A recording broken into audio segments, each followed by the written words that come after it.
all of a sudden they disappear from your world.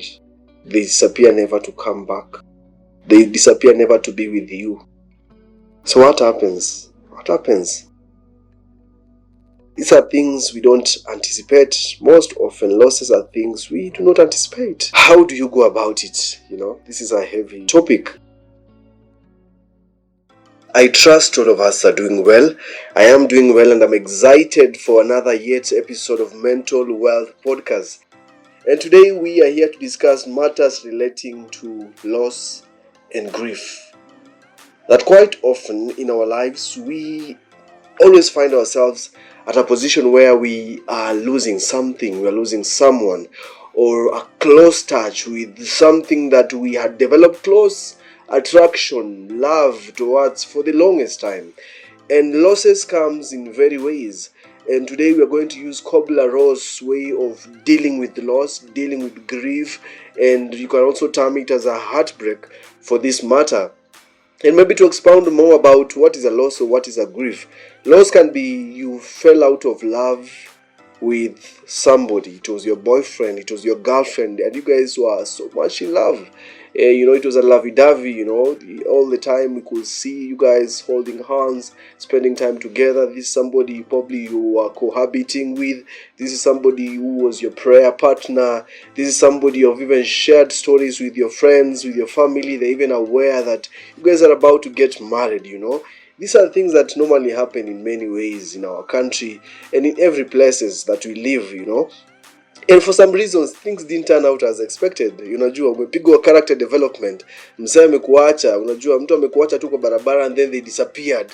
You didn't even know where they went to, or they stopped calling, or within time their energy texting you started to shift all of a sudden, and you could tell something is happening or something is about to happen, and you didn't really prepare for it. And of course, nobody ever prepares for a loss. Nobody ever prepares for a grief. This is some of the things we want to discuss. Or probably there was one of my clients I was having a session with, and she said that her biggest loss was she lost her health.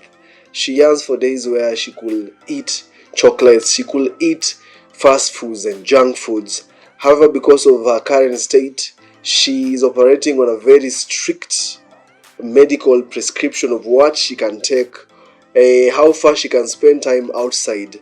Her health is really at risk, and she has to watch everything and anything. I mean, she is not even allowed to take in processed foods. She has to be on particular substances. She cannot just move anyhow around. Her health condition doesn't allow. There are times she's extremely in bad shape, and she just needs to be at home to endure the pain that comes with her health condition. And a few occasions she's okay, and she has to learn to adapt to survive with the pain, having to enjoy pain. You can imagine having to live with pain. And there are other people who have developed attachments with other things. They have developed attachment with their job opportunities. They have developed attachment with many other factors that we develop attachments with. There are also other people who experience loss of friendships. Friendships, you can imagine somebody you have known each other for the longest. You guys have been friends from the time you were in primary school. You guys have been friends from the time you guys were neighbors.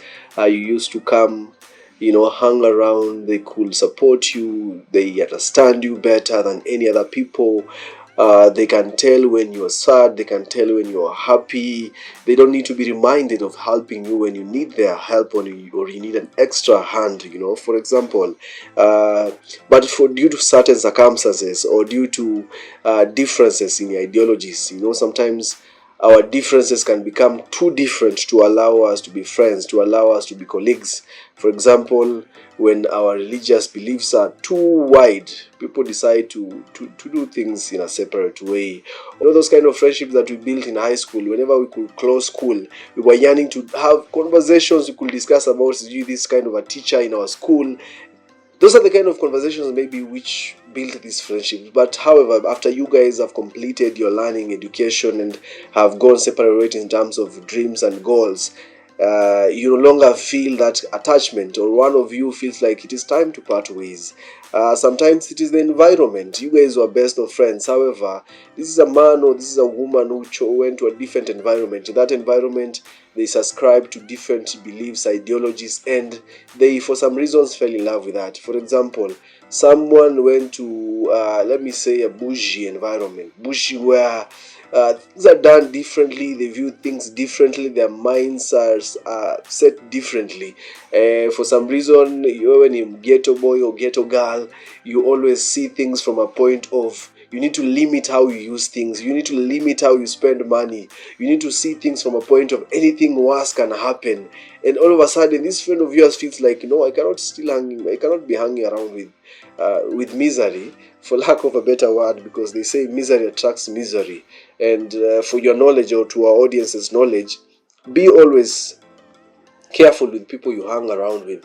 Whatever they tell you subconsciously becomes your ideologies, it becomes your beliefs, and all of a sudden you start behaving, you start adapting to their characters, to their way of life, to their way they talk, to their way they dress, to their way they eat. If they are people who used to eat and they could leave food in their plates, you start all of a sudden eating and leaving food in the plate. If you are a person who used to eat without the distractions of other things such as your phone, the TV, and this kind of a friend, all of a sudden are people who will eat and get distracted, or glued to their phones or the TV or any other thing, then you slowly adapt to this kind of behaviors. That is how dangerous it is when you hang around people who can easily influence your patterns and your way of life. If you're a man or you're a woman who is highly concerned about this kind of a thing. We are still discussing about losses, and I'm still highlighting on some of the losses, and I've talked about loss of friendships, and which can be instigated by many other things. And in life, the funny thing is, some of us are, I will term some of us conservatists, or rather I can term some of us as people who value family, people who value clinginess to be extreme, people who want to still stick around.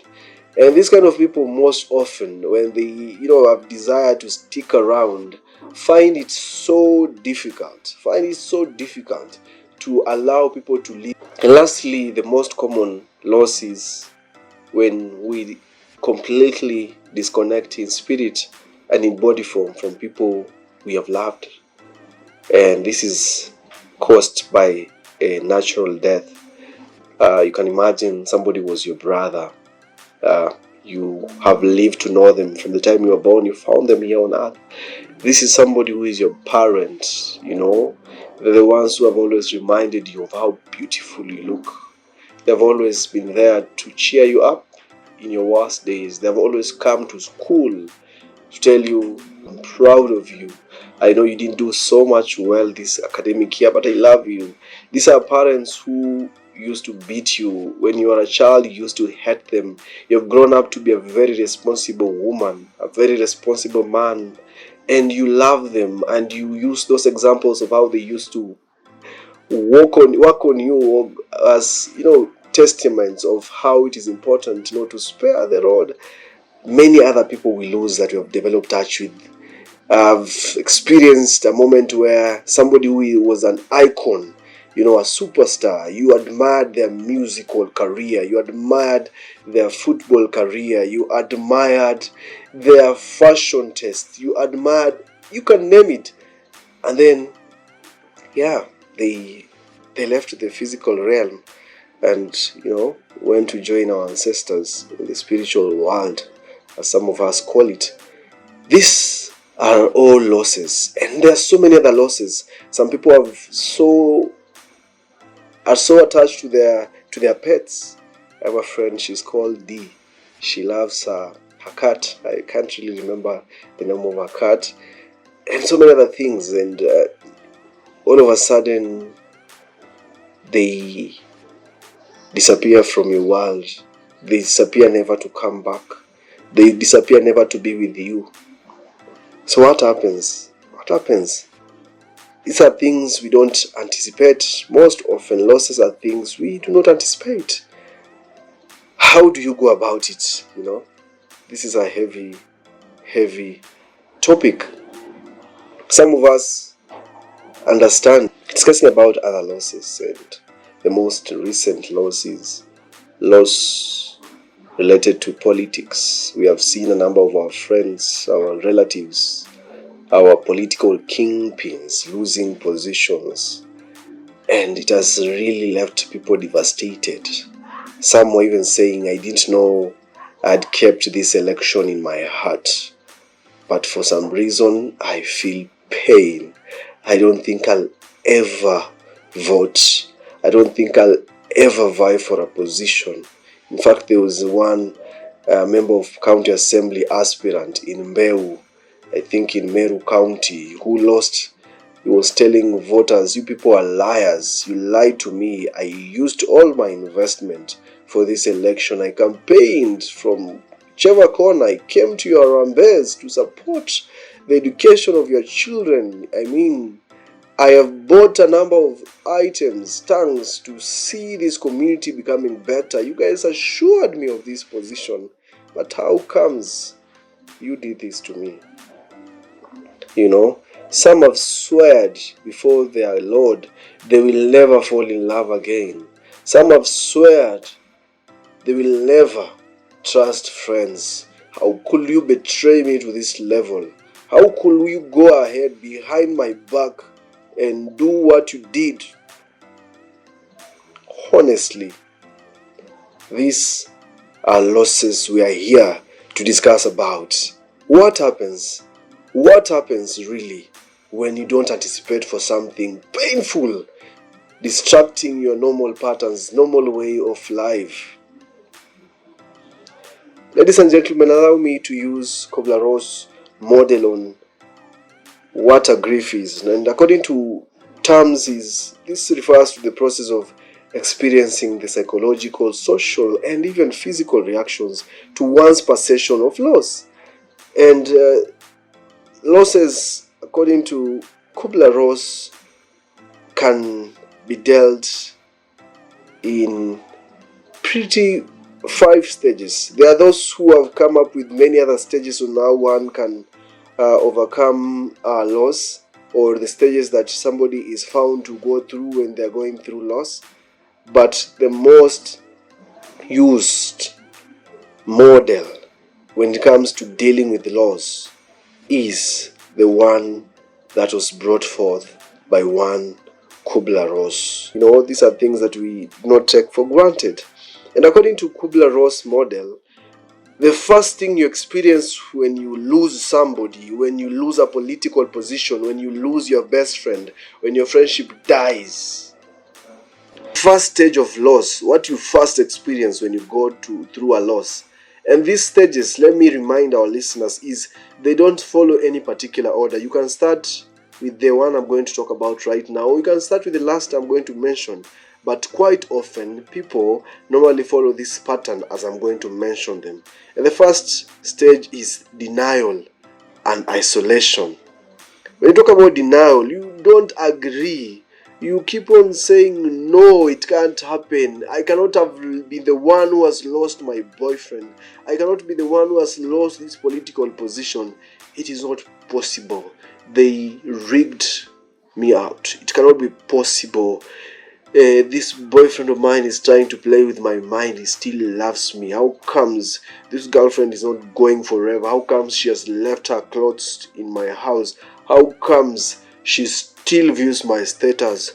How comes she has not changed her DP, the one we took together? It is a no, no, no, no, no, no. This man has not died. I can't believe it. These are things we talk about that are denial and also isolation. You deliberately avoid contact with people. You deliberately avoid conversations. You isolate yourself. You isolate your thoughts.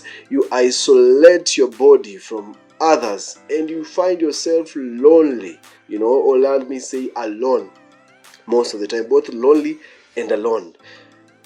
That is the first stage that normally hits a number of us, and it hits hard.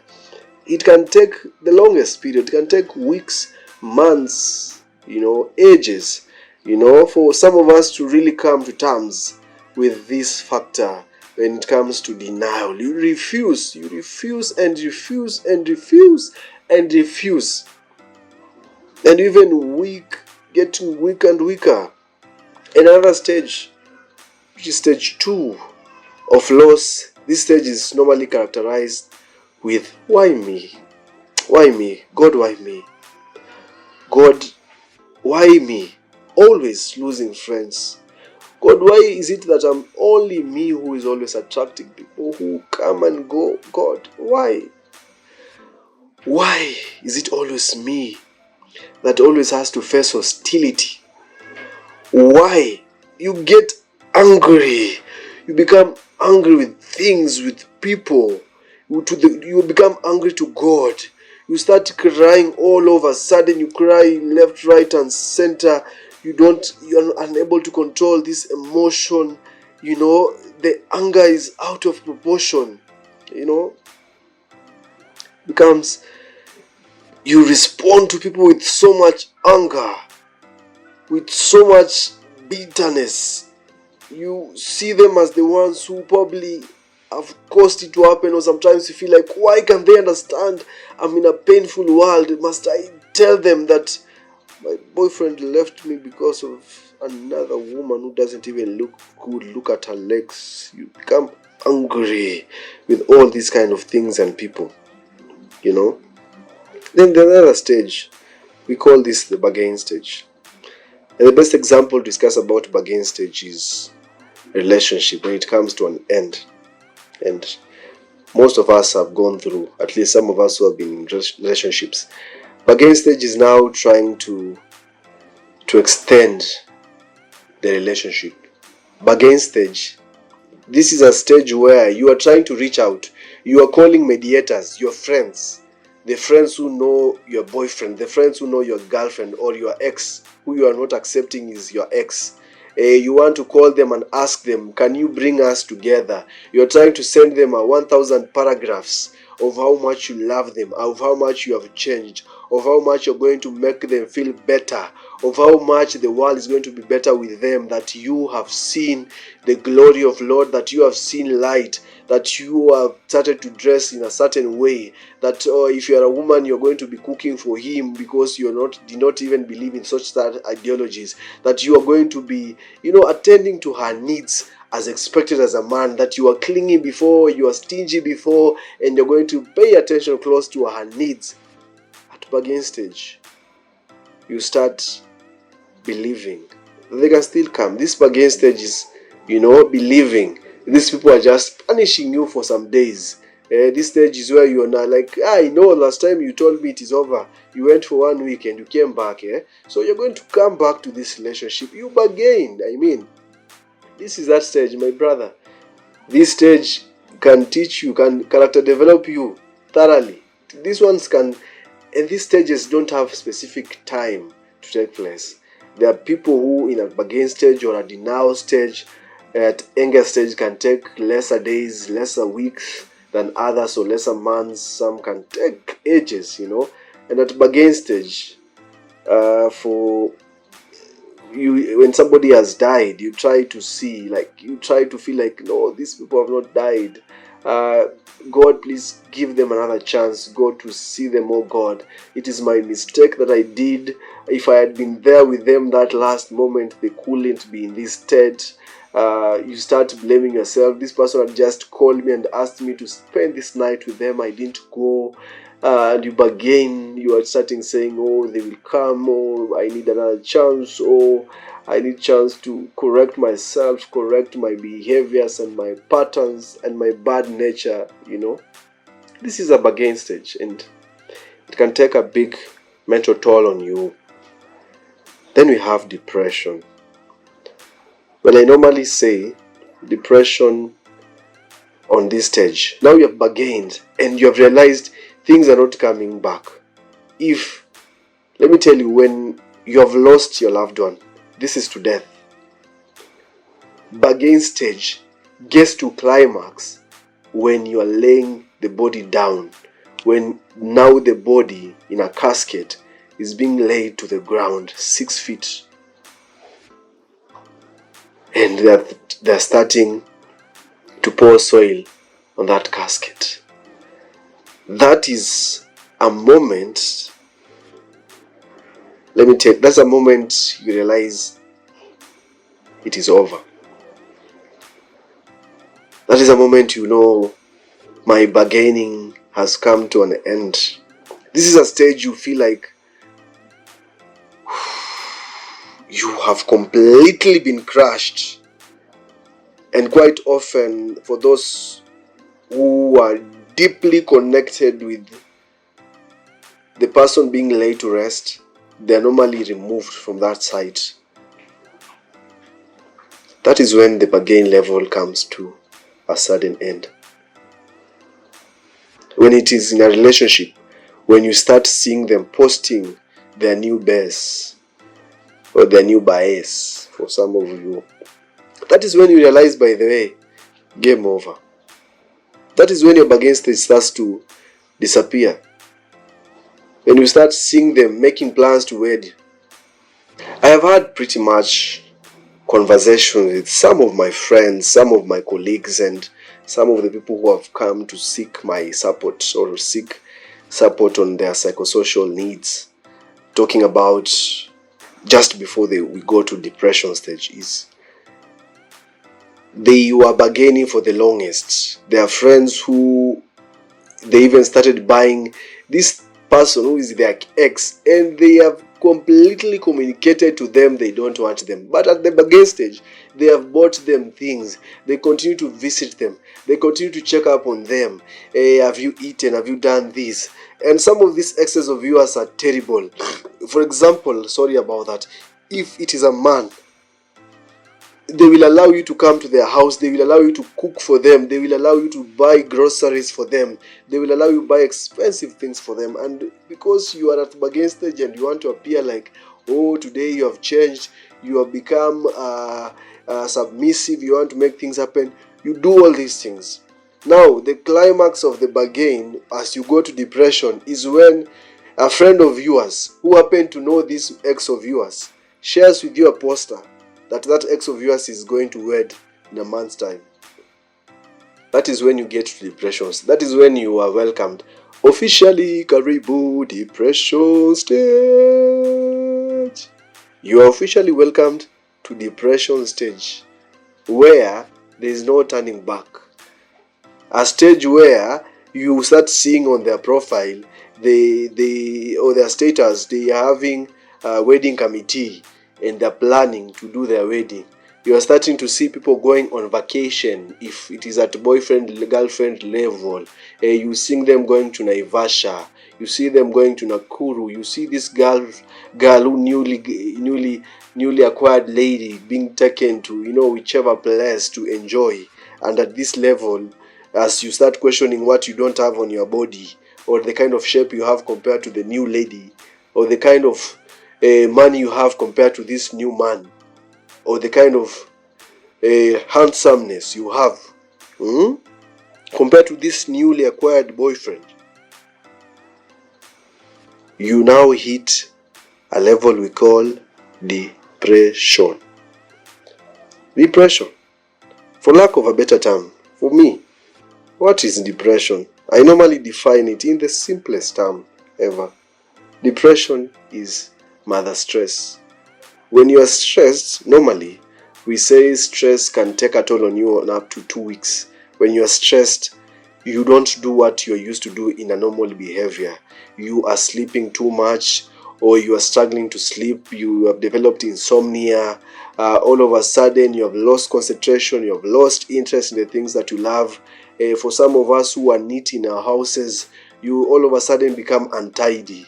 Unapata vyombo ziko kwa kitanda. We find that your seat are in bad shape, your clothes are all over. If people know you and they know the neatness you normally present, it is gone. You have started to isolate yourself. You have started to be lonely in conversations with people. They don't feel your mojo, they don't feel your presence. For 2 weeks, that is stress. Now depression, anything that surpasses 2 weeks of the things I've mentioned, that is now what we call depression. And now it is hitting hard. You have lost appetite, or all of a sudden your appetite for food has increased proportionately or disproportionately. For some of you, you cry all of a sudden, you avoid talking to people. When you see status of your friends who are still posting good things, you wonder how on earth can they post these things, and you are hurting. All of a sudden, anything can just make you annoyed, angry, disturbed. The way people look at you, even sometimes how people smile, it is choking, it is frustrating, it is disturbing, it is disgusting. Think about any word that can come through your mouth that can make somebody feel like, oh my goodness, I am not going to get out of this. You wake up every morning and you feel hopeless. This is the man you had thought you're going to wed. This is the man you had thought your children are going to call him father. This is the man you had gone for shoppings. You had imagined the bed you're going to use in your house. You had imagined this is how my room is going to look like, the kitchen. I'm the one who's going to be buying this. All of a sudden, are no longer there. This is the same house. Imagine you're in the same house. You used to love this person. You go this way, you remember this is how you used to hold them. You turn this way, you imagine this is how they used to hold this glass. You used to imagine they used to cook for you. All of a sudden, you have to start learning how to cook. This is called depression. Depression is the worst stage. This stage, my goodness. This stage can push you to suicide. This stage or develop psychotic disorder. This stage can make you hate men and become a lesbian, or hate women and become gay. This stage can turn you to a workaholic. You hate everything sociable and you turn your anger to work.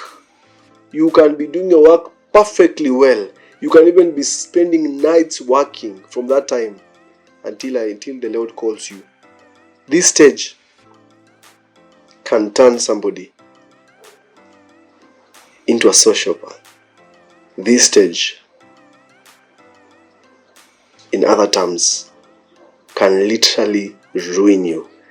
All matters at this stage.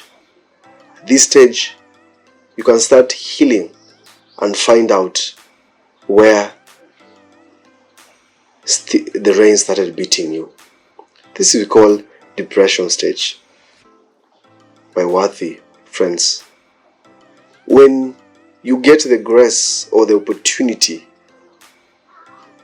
to heal from depression, and at depression, what happens? How are you able to heal?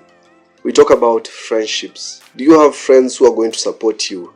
Secondly, have you completely disconnected yourself from environments that can remind you of your ex? For example, social media, or friends who will be posting about them, because somehow when we suddenly fall in love, you find that our friends are friends with our boyfriends, and now they become ex-boyfriends, and those friends of ours who became friends with our exes are still friends, and they even develop to become best friends, and they will continue to post many things about them. So how do you disconnect?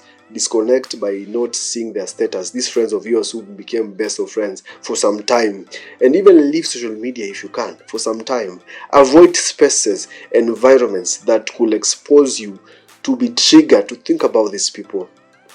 This can be very difficult, especially with those who are living in the same house where their boyfriends or their girlfriends used to hang around with, the clothes they used to share, the jumpers, everything. This one can be a bit difficult. But if you can, dispose them. If there are clothes they left in your house, dispose them. If there are photos you still have in your gallery, dispose them. Try to crush everything that reminds you of them at depression stage. Because sometimes these stages can keep on, you can be going back to again. You are at depression and then you go back to again. You still want that, but even 1 year later, you still say, no, I have to chase this man. 2 years later, these things have happened. You still go to again and you still say you want to change. You even still call them, you even still text them. You say, hi, I was just checking up on you. I know this is wrong. I know your boyfriend, I know your girlfriend might see this message, but I still care. If you need somebody to talk to, you can always come to my place. You can always holler at me. You go back to bargain stage.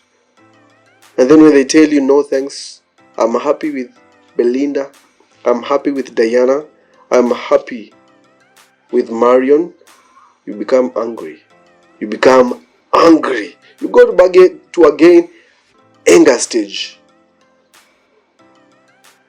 So depression stage is crucial. I have talked about spaces, things that can easily trigger your mind to remember them. The other thing you need to stop, or not really stop, you need to look for psychosocial support. Psychosocial support starts with number one, audios, or let me say podcasts you listen to. For example, this podcast talking about loss, you have been made to know that loss happens. It is normal to lose somebody. It is normal to lose your friend. It is normal to lose your boyfriend. It is normal to lose somebody you are married to. Death is so cruel, This is one of the ways. There are YouTube videos talking about losses. There are things that can advise you. That is another stage. Another most crucial stage is now seeking psychosocial support through counseling, through going for therapy. I advise our listeners, don't replace podcast for therapy. Don't replace YouTube videos for therapy. Sometimes you don't heal. And why am I talking about you don't heal completely? Some of us, some of you, the people who walk out of your life were toxic. And maybe you are there and you are supporting them. You even tell yourself, after all I did, I was over caring, I was over loving.